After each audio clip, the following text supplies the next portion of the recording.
दोस्तों, अगर आप कहीं गिर जाएं, आपका हाथ या पैर टूट जाएं, तो आप अस्पताल जाने से पहले इस खबर को ध्यान से सुन लीजिएगा। ऐसा मैं इसलिए कह रहा हूं क्योंकि एक युवक 40 साल का जो अचानक से बाइक स्लिप होने के कारण नीचे गिर गया था और उसके हाथ में छोटा सा फ्रैक्चर हो गया। बालोतरा के एक निजी अस्पताल में लेकर आए, जिस हॉस्पिटल का नाम है सिटी लाइट हॉस्पिटल, और उस व्यक्ति के हाथ में छोटा सा फ्रैक्चर था। उसे इलाज के लिए लेकर आए, लेकिन जब उसका इलाज हो गया, ऑपरेशन हो गया, तो उसके बाद उसके यहाँ से ठीक होकर नहीं घर जाना उनके लिए ठीक समझा, बल्कि वो व्यक्ति यहाँ से अपनी जान गंवा करके गया है। इसी बात को लेकर समाज के लोगों में, परिजनों में आक्रोश है और आसपास के लोग यहाँ पर इकट्ठा हुए हैं, अस्पताल के अंदर है, यहाँ पर पुलिस भी पहुँचे हैं। क्या पूरा मामला था और ये लोग अब क्या चाहते हैं, ये पूरी बात इन लोगों से हम जानेंगे। लेकिन सबसे खास बात ये है कि हमारे इस क्षेत्र में लगातार इस प्रकार की लापरवाही कब तक ऐसे बेकसूर लोगों की, किसान परिवार के, गरीब लोगों की जान ये लापरवाही लेती रहेगी। ये पहली घटना नहीं है, बल्कि इससे पहले न जाने कितनी जगहों से ऐसी घटनाएं हमारे सामने आती रही है। भाई साहब, क्या नाम है आपका और क्या पूरा मामला था, अगर आपसे समझे? मेरा नाम ठाकरा राम गोदरा है जी। मैं पंचायत समिति मेंबर हूँ बालोतरा। हाँ। मेरे पड़ोसी पंचायत अगड़ा के निवासी है। एक हाथ टूटा था, यहाँ भर्ती करवाया, फिर बाद में ट्रीटमेंट के दौरान सही हो गया। फिर इनकी परिजनों की सुनी नहीं गई और परिजनों ने कई बार पुकार की कि हमारे पेशेंट के कोई तकलीफ है, तो इन्होंने पता नहीं कोई ऐसे लड़के रखे हुए होंगे जो उनको नॉलेज भी नहीं है, हॉस्पिटल में रख दिए होंगे। उनकी वजह से कोई उन्होंने इंजेक्शन गलत लगाया, इंजेक्शन रिएक्शन होने की वजह से उस व्यक्ति की हालत गंभीर हो गई। गंभीर होने की वजह से इनको पता चल गया कि आदमी अब है नहीं, तो इन्होंने रातों रात रेफ़र कर दिया। और रेफ़र करने के बाद एक बहुत बड़ी दुविधा की बात है, जिस हॉस्पिटल में रेफ़र किया ये गए, वहाँ बॉडी उस हॉस्पिटल ने नहीं दी। मुझे तो इन पे भी ये भी भरोसा नहीं है कि इन्होंने फ़ोन करके ही कहा है कि बॉडी नहीं दी जाए। बहुत बड़ी दुखद घटना है और डॉक्टर इन चीज़ को कंसेप्ट क्लियर करें कि हकीकत है क्या। इन्होंने जो लापरवाही बरती है वो हमको सच बताएंगे। बिल्कुल।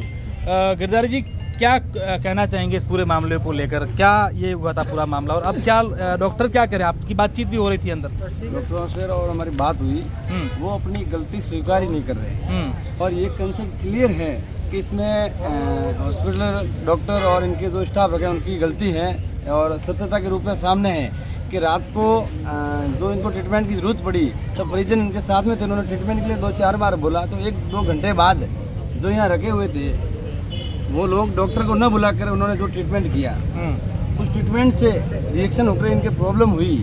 तो ज़्यादा गंभीर स्थिति में होने के बाद डॉक्टर साहब 3:30 बजे आए और आनंद फानंद ने इनको देखकर यहाँ से भाई इनको लगा कि भाई ये स्थिति गंभीर है और हमारे स्टाफ की गलती हुई है। तो ये उन्होंने ये सोचा कि भाई ये कम से कम लोगों को पता नहीं चलेगा हमारे हॉस्पिटल की ये गलती है और ये मामला उजागर नहीं हो जाए। उसको लेकर इन्होंने आनंद फानंद में रेफ़र कर दिया। और सबसे बड़ी दुखद बात ये कि रेफ़र करने के बाद बॉडी गार्ड के पास ले आने के बाद बोल रहे हैं कि पहले पैसे दो फिर बॉडी लेकर निकलो। ये भी बहुत एक सोचने की बात है। आदमी चला गया और इन लोगों को साथ में थे, उनके जानकारी नहीं होने की वजह से उन्होंने तो यही सोचा कि भाई जल्दी से जल्दी चलो प्रॉब्लम होगी तो हम जोधपुर जाकर उसमें इलाज करवाए, पर इनके ये नहीं कह पाए। उसके बाद भी सबसे बड़ी दुखद बात ये है कि पैसे जमा कराओ और फिर बॉडी लेके जाओ।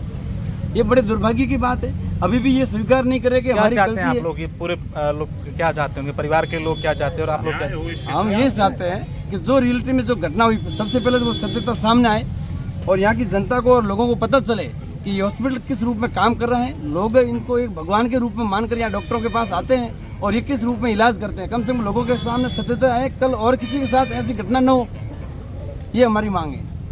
बिल्कुल। सबसे खास बात यह है कि इन लोगों का ये भी आरोप है कि जब यहाँ पर जोधपुर उन्हें लेकर गए, हालांकि डॉक्टरों ने ये कहा था कि इनको आप रेफ़र करो और इनका ऐसा है कि उनकी तबीयत बहुत ज़्यादा बिगड़ चुकी थी, लेकिन वापस जब आए उससे पहले यहाँ पर प्रशासन था और बॉडी अंदर नहीं लाने दी। ये भी एक सवाल खड़े करने वाली पूरा बात है। लेकिन अगर मेडिकल लैंग्वेज के हिसाब से बात करें तो इनका ये भी आरोप है कि जब यहाँ रेफ़र किया जा रहा था तो इनकी जितनी रिपोर्ट्स थी वो भी साथ में नहीं दी, सिवाय एक बिल के कि आपको ये बिल देना है जिसके पैसे लेने हैं। रिपोर्ट्स के बिना आगे वाला डॉक्टर भी अगर इलाज करेगा तो वो कैसे करेगा, ये भी सोचने वाली बात है। हमारी मांग ये भी है कि जो फाइल बनी है वो तत्कालीन हमें सौंपी जाए। अभी तुरंत इलाज की जो भी फाइल है, जो डॉक्यूमेंट है हॉस्पिटल में, जो डॉक्टर है, जो रिपोर्टिंग की गई है, वो सारी रिपोर्ट परिजनों को सौंप दी जाए। बिल्कुल। सब यही जानना चाह रहे हैं कि कॉज ऑफ डेथ क्या है, कैसे उनकी मौत हुई है, कारण क्या रहा है। क्या एक हाथ का फ्रैक्चर होना, उसका ऑपरेशन हो जाने के बाद किसी युवक की मौत हो जाती है। शायद आप लोगों ने और हम में से किसी ने भी ऐसा पहले नहीं सुना है। इस पूरे मामले को लेकर अब आगे क्या होगा, लगातार हम आपके साथ बने रहेंगे।